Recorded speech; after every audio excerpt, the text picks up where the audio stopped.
What are the different types of theft charges? Theft is a type of crime that involves unlawfully taking or using property that belongs to another person or entity. There are many different types of theft charges in most justice systems, ranging from misdemeanor shoplifting to grand theft.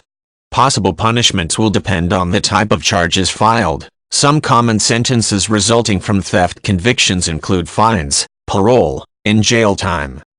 Identity theft charges are becoming increasingly common as personal information becomes easier to obtain. Using another person's name, bank account, or credit card without permission can result in identity theft charges being filed. This crime can be particularly damaging since in some cases, purchases made through identity theft can destroy the victim's credit score and financial resources. Identity theft is now considered a federal crime in some regions, punishable by a lengthy jail sentence and forfeiture of any property bought with stolen funds. Using violence, intimidation, or threats to obtain property is typically considered robbery. Often referred to as armed robbery or mugging, this type of charge often carries a heavier penalty than regular larceny charges, due to the presence of weapons or threat of violence. While some regions have charges specifically for forms of robbery, other courts may file both theft and weapons or assault charges instead. Stealing that involves deception rather than violence is often referred to as fraud.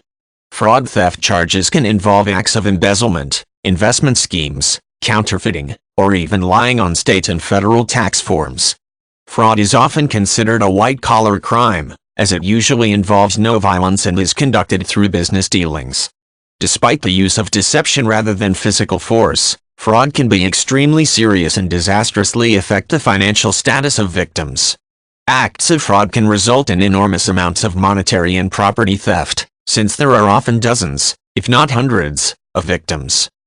Some regions choose to divide theft charges based on the value of the goods taken and method of the crime. In some areas, this division is marked by terms in the theft charges, such as petty or grand. Theft charges may also be considered felonies or misdemeanors depending on the amount stolen and the use of violence or intimidation. Grand theft or felony charges typically bring much higher penalties than petty or misdemeanor charges. Different jurisdictions may have different means of evaluating where the line is drawn between petty and grand charges. Many use a specific dollar amount as a determining factor.